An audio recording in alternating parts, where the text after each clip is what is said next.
नमस्कार, मेरा नाम डॉक्टर राहुल जेना है। मैं बागची श्री शंकरा कैंसर सेंटर भुवनेश्वर में कंसल्टेंट यूरो ऑन्कोलॉजिस्ट हूँ। जून का महीना ब्लैडर कैंसर अवेयरनेस मंथ होता है, तो आज हम बात करेंगे ब्लैडर कैंसर के बारे में। जब मैं ब्लैडर कैंसर की बात कर रहा हूँ, मैं गॉल ब्लैडर कैंसर की बात नहीं कर रहा हूँ, मैं यूरिनरी ब्लैडर कैंसर की बात कर रहा हूँ। पेशाब की थैली बोलते हैं उसको। ब्लैडर कैंसर एक बहुत डेंजरस किस्म का कैंसर है अगर उसको सही टाइम में डिटेक्ट ना किया जाए और सही ट्रीटमेंट ना दिया जाए। अगर सही टाइम में ब्लैडर कैंसर पकड़ में आ जाती है और सही तरीके से इलाज होता है तो इसको बहुत अच्छे से मैनेज किया जाता है। तो आज चलिए देखते हैं कि ब्लैडर कैंसर के और क्या क्या डिटेल्स आपको पता होना चाहिए।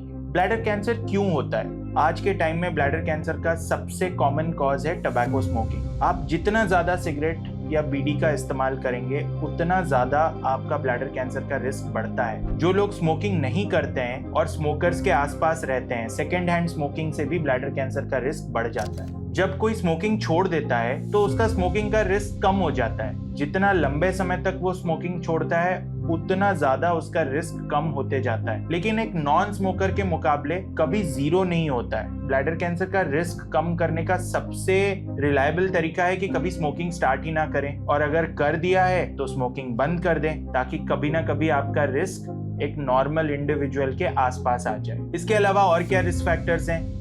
अगर लॉन्ग स्टैंडिंग स्टोन्स हैं ब्लैडर में तो उससे भी एक टाइप का ब्लैडर कैंसर बनता है जिसको बोलते हैं स्क्वामस सेल कार्सिनोमा। इंडिया में तो कॉमन नहीं है, लेकिन इजिप्ट जैसे देशों में सिस्टोसोमियासिस यानी ब्लैडर का एक पैरासिटिक इन्फेक्शन होता है जिससे कि ब्लैडर कैंसर के चांसेस बढ़ जाते हैं। इसके अलावा कुछ केमिकल डाइज होते हैं जिसको कि एनिलिन डाइज बोलते हैं, इससे भी ब्लैडर कैंसर का रिस्क बढ़ जाता है। लेकिन इनमें से कोई भी ब्लैडर कैंसर का रिस्क उतना नहीं बढ़ाता है जितना कि टबैको यूसेज बढ़ाता है। कौन होते हैं वो लोग जिनमें ब्लैडर कैंसर का रिस्क ज्यादा होता है? जनरली 50 साल के ऊपर ब्लैडर कैंसर का रिस्क ज्यादा होता है कंपेयर टू दोज जिनका उम्र 50 साल से कम है। मेल्स में ब्लैडर कैंसर का रिस्क ज्यादा होता है कंपेयर टू फीमेल्स, और बच्चों में ब्लैडर कैंसर का रिस्क बहुत कम होता है। जो कन्वेंशनल ब्लैडर कैंसर होता है उसका रिस्क बहुत कम होता है। ब्लैडर में बहुत सारे रेयर ट्यूमर्स होते हैं चाइल्डहुड में, बट जैसे कि मैंने बोला वो काफी रेयर होते हैं। तो जब भी हम ब्लैडर कैंसर की बात करते हैं हम मेनली अडल्ट्स के बारे में बात करते हैं।